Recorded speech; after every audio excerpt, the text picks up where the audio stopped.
bagaimana kalau ayah tidak mau tahu urusan mendidik anak, semua diserahkan ke ibu karena sibuk bekerja, jadi seakan-akan berlepas tangan dari ikut mendidik anak, Ustaz. Pulang-pulang taunya cuman perintah dan marah-marah gitu, Ustaz. Iya. Ya, ini nanya apa curhat ini? Apa yang harus dilakukan seorang istri kalau suaminya ternyata belum sadar tentang kewajiban mendidik anak? Ini anak siapa ini, Pak? Kalau anak berdua ya tanggung jawabnya berdua. Apa itu anak lahir dari batu? Kan enggak, Pak. Anak berdua ya tanggung jawab berdua. Makanya para ayah nih, mumpung ada curhat ibu-ibu, ini curhat nasional, Pak. Saya udah hafal loh. Di kota manapun ini selalu ada pertanyaan ini, betulan. Di kota manapun, maka mumpung saya kumpulkan para ayah, siapa tahu yang nanya istri Anda ini.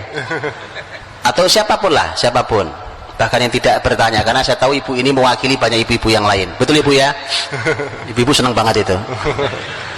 Begini Bapak-Ibu, para ayah. Imam Ibnu Qayyim rahimahullah ta'ala menyampaikan bahwa kalau anak itu rusak penyebabnya ayah.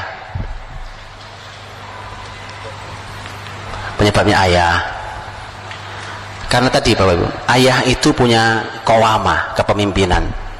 Dan pemimpin itu kalau ngerusak, daya rusaknya luar biasa, betul gak? Pemimpin nih, kalau dia membuat kerusakan, itu kerusakannya massal dibandingkan yang berbuat rusak cuma orang kampung. Bisa ya? Karena kepemimpinan di rumah itu ada di suami. Kalau suami berbuat kerusakan itu ngebom massal, Pak.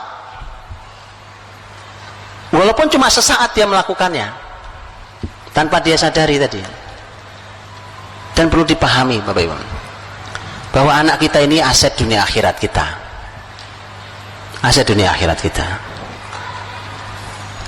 Tanggung jawab seorang ayah, selain amal mulia ayah mencari nafkah, para ayah harus paham bahwa mencari nafkah itu hanya sebagian tugas ayah. Hanya sebagian tugas ayah, bukan segala-galanya. Lihat tadi Rasul, siapa yang dinasihati? Sepupunya, bahkan bukan anak beliau, bukan cucu beliau, sepupunya, Pak. Itu mendapatkan bagian jatah dari nasihat Rasul sang ayah. Itu. Jadi nasihat salah satu tugas ayah. Loh, kalau di Quran bicara tentang dialog antara orang tua dan anak, itu Masya Allah mengejutkan datanya di Quran itu. Karena di tesis S2 tentang di Ummul Qura tentang hiwar al-aba ma'al abna fil Qur'anil Karim wa tatbiqatuhu tarbawiyah, dialog antara orang tua dan anak dan aplikasi tarbawinya. Itu ternyata si peneliti tesis ini mengatakan di Quran itu ada 17 dialog, ada dalam 9 surat. Dan ketika didata, ternyata dialog ayah pada anak itu 14 sendiri. Dari 17 itu 14 dialog ayah. Coba kayak begitu, masa bapaknya jadi bapak bisu?